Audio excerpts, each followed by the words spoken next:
use your God power to get everything you ever wanted and live the life of your dreams. The Master's Course. Copyright 2010 by Richard Lee McKim Jr. All rights reserved. Let the quest for knowing begin.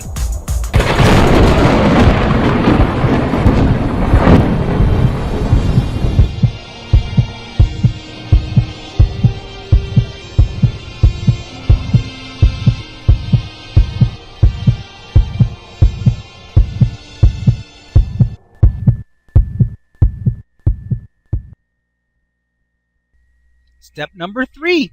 How did this meaning elicit the necessary responses from the elements of the situation for this result?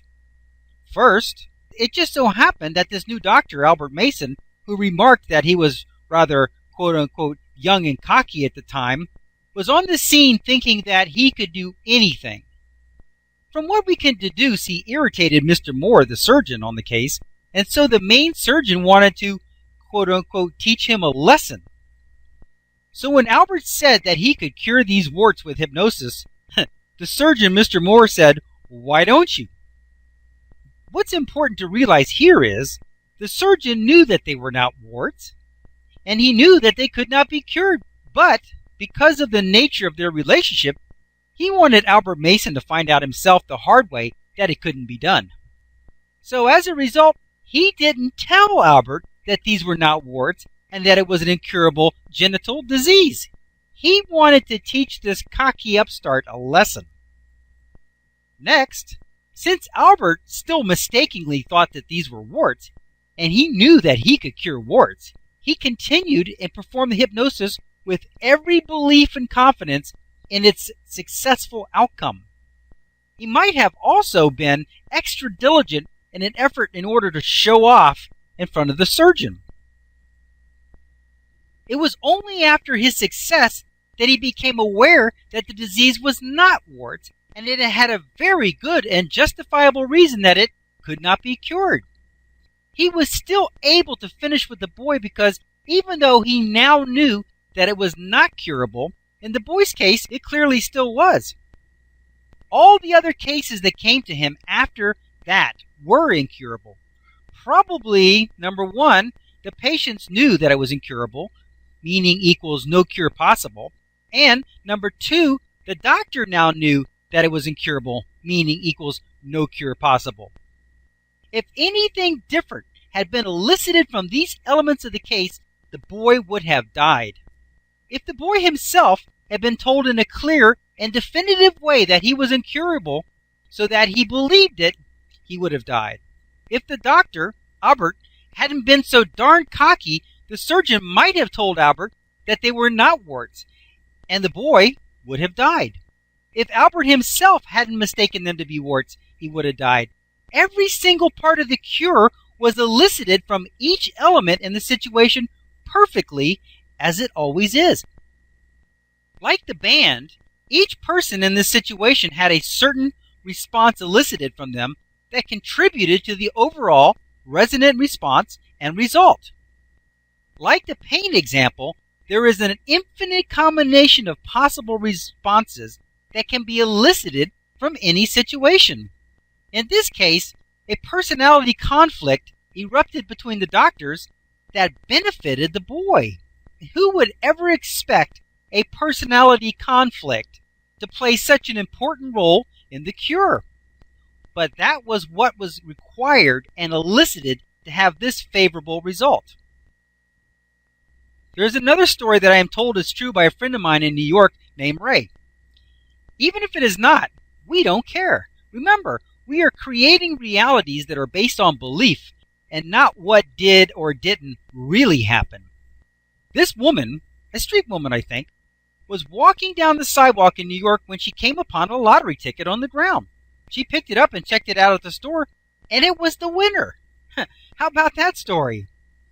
Now, let's analyze the situation to see what possible elements and responses were elicited to create this result. First, The main character in whose reality was the basis of the event was the woman. She obviously had a meaning that anything could happen for her. Quote, "You never know, something good just might happen," unquote. For most people, including me, who find a lottery ticket on the street, we naturally assume that it's no good. Who would throw a good ticket on the ground? But for her, in her reality, amazing things are possible and could happen for her. It is only from this place, this meaning, that she would have ever picked up the ticket in the first place.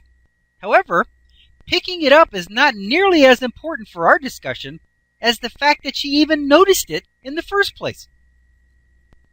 I'm sure that hundreds, if not thousands of people had walked over it without notice or without the thought of picking it up.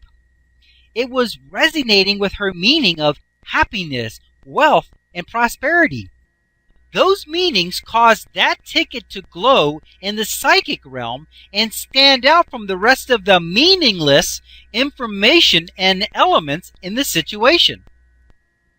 Because that was the meaning that it resonated with, it was also the meaning that elicited her action to go and check it out. That gut feeling is a resonance response. It is a feeling of resonance which could indicate something good or something bad. In her case, she probably got a gut feeling of excitement and followed through on it. Now, let's look at the person who lost the ticket. What were their vibrational meanings? Why didn't they cash the ticket themselves? First, we know that they actually had the winning ticket, however briefly. How did that happen? They must have had a meaning of, quote, "I have good things that happen for me," unquote. That would explain getting the ticket in the first place, but why did they lose it? I'm quite certain that their meanings were something like this, and this unfortunately is very common among reality creators. They probably thought, and even said on a regular basis, quote, "I always get so close. It is just my luck. Right when I have success in my sights, I lose it. Opportunity always seems to just slip through my fingers," unquote. Does that sound familiar? He must have had the winning ticket in his hand as he pulled something out of his pocket, and it quite literally slipped through his fingers onto the sidewalk. He elicited from himself the loss of the winning ticket in the same way as a sick person elicits from themselves a healing effect by the meaning of "I'm cured." Whenever you go about making statements about yourself and your world, you are creating your reality whether you realize it or not. Your seemingly harmless remarks could cause more than just the loss of money. It could cause your death. What about the alligator wrestling guy, Steve Irwin, who died from a stingray? He was always wrestling huge alligators and other fierce animals that could have easily killed him, and yet they did not. But then a fluke accident with an otherwise harmless stingray killed him? How do you explain the vibrational logic in that? News story, Cairns, Australia. Steve Irwin, the hugely popular Australian television personality and conservationist known as the Crocodile Hunter, was killed Monday by a stingray while filming off the Great Barrier Reef. He was 44. Irwin was at Bat Reef off the remote coast of northern Queensland state shooting a segment for a series called Ocean's Deadliest when he swam too close to one of the animals, which have a poisonous barb on their tails. His friend and colleague John Stainton said, "He came on top of the stingray and the stingray's barb went up into his chest and put a hole into his heart," says Stainton, who was on board Irwin's boat at the time. Experts agreed Monday that Irwin's death, he was struck directly in the heart, witnesses said, was extremely unlucky. "It was extraordinarily bad luck," said Sean Collin, a University of Queensland marine neuroscientist. "It's not easy to get spined by a stingray, and to be killed by one is very rare." Okay, first of all, as always, it was no accident.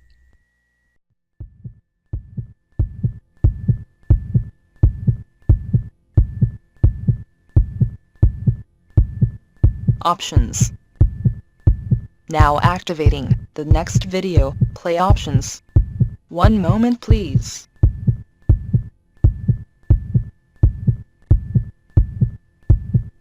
Click on the green arrow to start watching the next video. Or, click on the red arrow to start watching the prior video. Or, click on the tan arrow to go to the main course menu and guide, with links to all course chapters, excerpts, and special reports.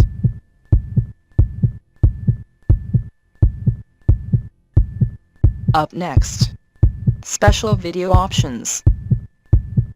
Click on your choice of course videos, menus, and excerpts.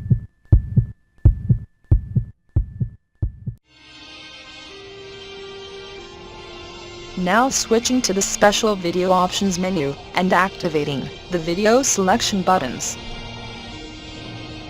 Click on your selection number to start watching the video.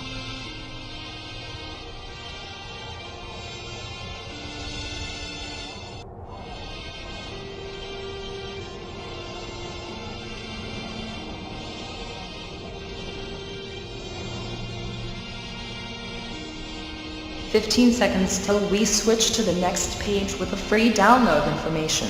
Pause the video now if you need more time to review the available selections."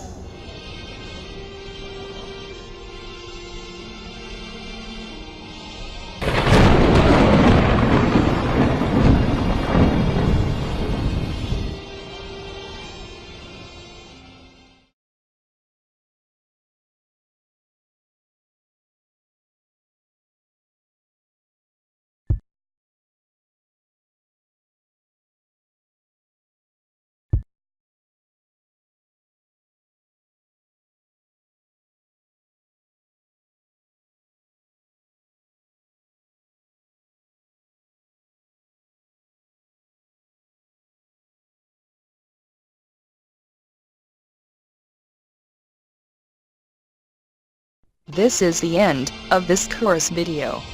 Its video number is listed above. To watch the next video, simply click on the next video in number sequence. Thank you.